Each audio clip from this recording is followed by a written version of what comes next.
নমস্কার।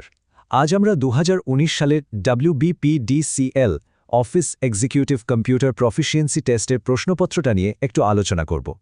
চলুন একদম সহজ করে পুরো বিষয়টা বুঝে নেওয়া যাক, যাতে পরীক্ষার প্রস্তুতি নিতে অনেক সুবিধা হয়। তো আজকে আমরা কি দেখব? প্রথমে তো পরীক্ষার নিয়মকানুনগুলো বুঝে নেব, তারপর একে একে ওয়ার্ড, এক্সেল আর পাওয়ার পয়েন্টের কাজগুলো খুঁটিয়ে দেখব, আর সবশেষে আমরা বোঝার চেষ্টা করব যে এই পরীক্ষাটা আসলে কি ধরনের দক্ষতা যাচাই করতে চায়।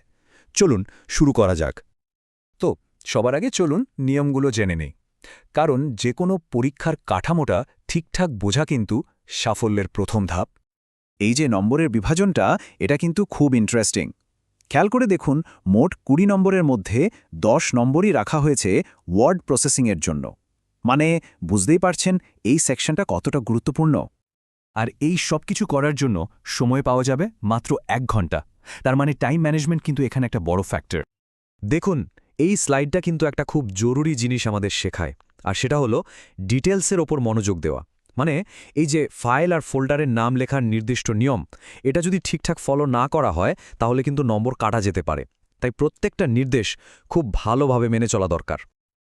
আচ্ছা, নিয়মকানুন তো বোঝা গেল। এবার চলুন যে বিভাগে সবচেয়ে বেশি নম্বর আছে, মানে ওয়ার্ড প্রসেসিং, সেটার দিকে নজর দেওয়া যাক। প্রথম কাজটা মোটামুটি সোজা। বিরাট কোহলিকে নিয়ে একটা প্যারাগ্রাফ দেওয়া আছে, সেটা একদম হুবহু টাইপ করতে হবে। এখানে আসলে টাইপিং স্পিড আর অ্যাকিউরেসি দেখা হবে, মানে কোনো বানান বা কমা ফুলস্টপের ভুল হচ্ছে কিনা। কিন্তু টাস্ক 2টা একটু অন্যরকম। এখানে শুধু টাইপ করলেই হবে না, ফরম্যাটিংও করতে হবে। যেমন ধরুন, এই যে কোটেশনটা, এটাকে ইনডেন্ট করে, মানে একটু সরিয়ে লিখতে হবে। এটা দিয়ে বোঝা যায় যে একটা ডকুমেন্টকে সুন্দর করে সাজানোর ধারণা আছে কিনা। তার মানে পুরো নম্বর পেতে হলে কিন্তু এই ছোট ছোট বিষয়গুলো খেয়াল রাখতে হবে। কোথায় শিরোনাম হবে, কোনটা সাধারণ প্যারাগ্রাফ, কোথায় ইটালিক্স ব্যবহার করা হয়েছে, আর কোথায় এই ইনডেন্টেড কোটেশনটা বসবে। ওয়ার্ড তো গেল, এবার আসা যাক এক্সেল চ্যালেঞ্জে। এখানে কিন্তু শুধু ডেটা এন্ট্রি নয়, ফর্মুলা ব্যবহার করে লজিক অ্যাপ্লাই করার দক্ষতাও দেখা হবে। এক্সেলের কাজটা শুরু হচ্ছে এই টেবিলটা দিয়ে। এটাকে একদম যেমন আছে তেমনই বানাতে হবে।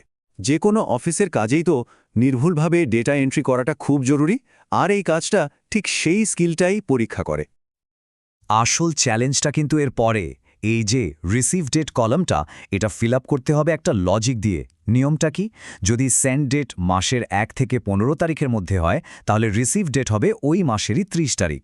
আর যদি 16 থেকে 31 তারিখের মধ্যে হয়, তাহলে রিসিভ ডেট হবে পরের মাসের 1 তারিখ। এই লজিকটাকেই একটা এক্সেল ফর্মুলায় ফেলতে হবে। সম্ভবত আইএফ ফাংশন ব্যবহার করতে হবে এখানে। ফর্মুলাটা ঠিকঠাক দিতে পারলে ফাইনাল টেবিলটা দেখতে হবে ঠিক এই রকম। দেখুন, প্রত্যেকটা সেন্ড ডেট অনুযায়ী রিসিভ ডেট ক্যালকুলেট হয়ে গেছে। বেশ, তাহলে এক্সেলও হয়ে গেল। এবার চলুন আমাদের ফাইনাল সেকশনে, পাওয়ার পয়েন্ট। এখানে শুধু তথ্য সাজানোই নয়, অ্যানিমেশন দিয়ে সেটাকে কতটা আকর্ষণীয় করে তোলা যায় সেটাও কিন্তু দেখা হবে। প্রথম স্লাইডে বিরাট কোহলির লেখাটা নিতে হবে, যেটা আমরা ওয়ার্ডে দেখেছিলাম, আর তাতে একটা অ্যানিমেশন দিতে বলা হয়েছে, ফ্লাই ইন ফ্রম টপ। কাজটা হলো সঠিক অ্যানিমেশনটা খুঁজে বের করে অ্যাপ্লাই করা। দ্বিতীয় স্লাইডে থাকবে রামানুজনের টেক্সটটা, আর এটার জন্য অ্যানিমেশনটা হবে এন্ট্রেন্স কার্ভ আপ। আবারও ইনস্ট্রাকশন ফলো করাটাই এখানে মূল বিষয়। তৃতীয় স্লাইডটা বেশ কমন, একটা বুলেট পয়েন্ট লিস্ট তৈরি করতে হবে। অফিসের প্রেজেন্টেশনে এরকম লিস্ট প্রায়ই বানাতে হয়। এখানে একটা টাইটেল দিতে হবে, আর তার নিচে এই 4টি ডিউটি পয়েন্ট লিখতে হবে। আর একদম শেষ স্লাইডে একটা হাইপারলিঙ্ক বানাতে হবে। এই ক্লিক হেয়ার লেখাটার ওপর ক্লিক করলে যেন www.wbpdcl.co.in ওয়েবসাইটটা খুলে যায়। এটা দিয়ে বোঝা যায় যে প্রেজেন্টেশনকে আরও ইন্টারঅ্যাক্টিভ করার ক্ষমতা আছে কিনা।